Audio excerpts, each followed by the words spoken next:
अपने मंत्रों को, ऐसे ऐसे मंत्र हैं, ऐसी ऐसी ऋचाएं कि एक पढ़ लो। जिस समुद्र शास्त्र के विषय में मैं बता रहा हूं, उस समुद्र शास्त्र का कोई एक श्लोक पढ़ ले तो ये फॉरेनर्स जितने भी बॉडी लैंग्वेज एंड मोटिवेशन की किताबें लिखी हैं उनसे ज्यादा जानकार तुम हो जाओगे, पर तुमसे तुम्हारी किताबें छिपा दी गई, तुमसे तुम्हारा विद्या छिपा दिया गया। तुमको हमेशा एक पतित मनुष्य के रूप में 1835 में जो साजिश रची गई थी, और जब आंदोलन करना हो तो किसी का आशा नहीं देखते। 57 में जब मंगल पांडे ने आंदोलन करने की ठानी तो उनके रेजिमेंट का एक भी आदमी उनके साथ नहीं था, पर अकेला कहा मैं नहीं बर्दाश्त करूंगा।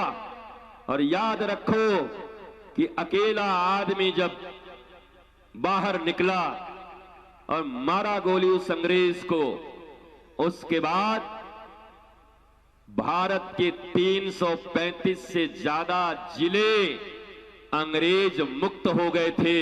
1 सितंबर को 1857 को ही भारत आजाद हो जाता अगर भारत के ही कुछ गद्दार लोगों ने पुनः अंग्रेजों के साथ मिलकर के और अंग्रेज की शासन की स्थापना न की होती तो 1 सितंबर 57 को ही भारत आजाद हो गया था। एक व्यक्ति अगर आगे निकले, शहीद भगत सिंह आज क्या सोचते होंगे, चंद्रशेखर आजाद आज क्या सोचते होंगे, बोलो। छत्रपति शिवाजी महाराज, महाराणा प्रताप क्या सोचते होंगे? क्या मैंने अपने जीवन का बलिदान इन्हीं भारतीयों के लिए दिया? जो भारतीय अपने कंफर्ट जोन में बैठे हुए हैं, न तो स्वयं को बचा पाएंगे ये, न अपने परिवार को बचा पाएंगे ये, न आने वाले समाज और राष्ट्र को बचा पाएंगे ये।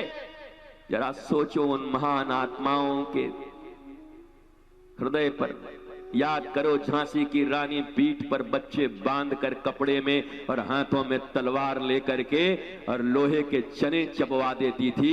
कहां गई वो वीरता, कहां गया वो ओज, कहां गया वो शौर्य, कहां गई वो धैर्य, कहां गया वो भगवान कृष्ण का पांचजन्य, जहां 5 व्यक्ति होकर के भी और इतनी 11-13 क्षौणी सेना को भी हराने को राजी हो जाते हैं।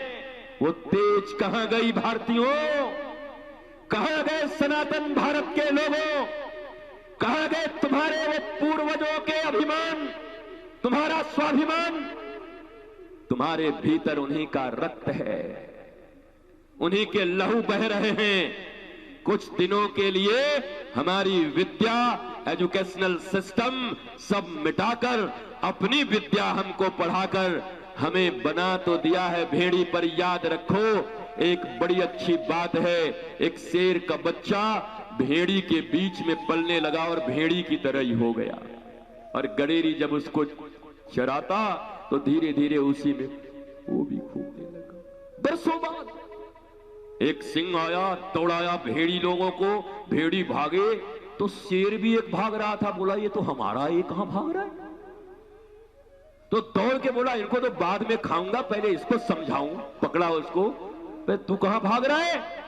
तू तो शेर का बच्चा। बोला हुजूर हम भेड़ी हैं हुजूर, आज भर बकस दीजिए हमको। अरे बोला तू शेर है? बोला नहीं नहीं भेड़ी है, भेड़ है हम, भेड़। कहते हैं शेर पकड़ के ले गया एक तालाब के किनारे, कहा कि नीचे देख, और खुद को देखा, बोल तेरा चेहरा कैसा है? माई बाप चेहरवा तो आपसे कछु कछु मिलत है, बड़ा मिलत नहीं है। जितनी शक्ति मेरे भीतर है तू जानता है? बोला नहीं। उसी समय एक गजराज आता था हाथी, शेर ने चिंगाड़ कर हमला किया और गजराज को परास्त कर दिया। कहा रे हम भेड़ है हुजूर। कहा नहीं, तेरे भीतर भी इतनी शक्ति है जितनी शक्ति मेरे भीतर है। जैसे उस भेड़ियों के झुंड में रहते रहते सिंह भी अपने आप को भेड़ी समझ लिया, पर एक दिन एक शेर आया और उसको पानी में उसका दर्शन कराया, अपनी शक्ति से उसका परिचय कराया, और देखते देखते वो शेर का बच्चा भी एक गजराज पर टूट पड़ा और उसको परास्त कर दिया। उसको याद आ गया कि मैं भी शेर का बच्चा।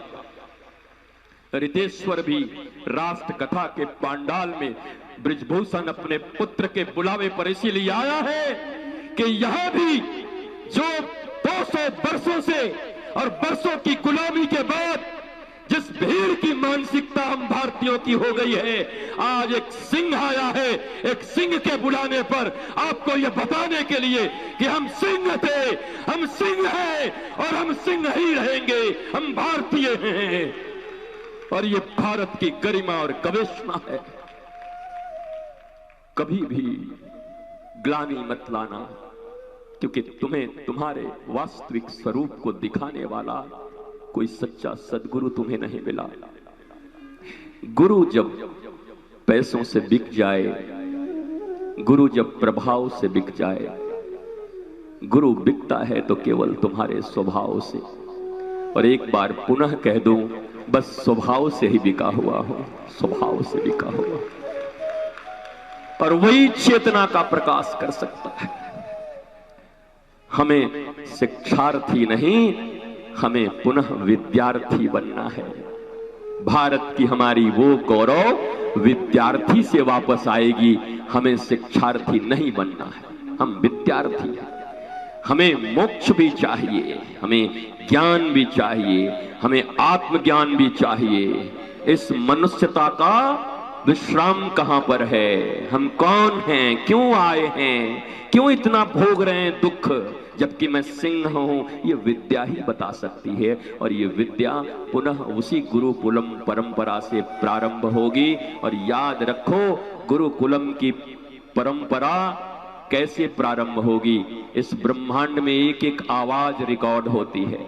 और आज मैं तुम्हें कहता हूं, अगर ये बातें रिकॉर्ड करके रख ली गई और विश्व बचा रहा प्रलय होने से, तो मुश्किल से 100 साल और लगेंगे। जिस प्रकार क्वांटम कंप्यूटिंग चल रही है, जिस प्रकार से विज्ञान का पुनः खोज हो रहा है प्राचीन दिशा में, मुझे यह विश्वास है कि श्री कृष्ण ने गीता जिस आवाज में अर्जुन को सुनाई थी, वो आवाज भी कैप्चर है, उस आवाज को भी पकड़ के वैसे सुनवा दिया जाएगा। और आज ये आवाज भी रितेश्वर का रहेगा कि हमारे देश में पुनः वही गुरुकुलम की व्यवस्था आएगी और भारत पुनः गौरवशाली परंपरा को प्रारंभ करेगा।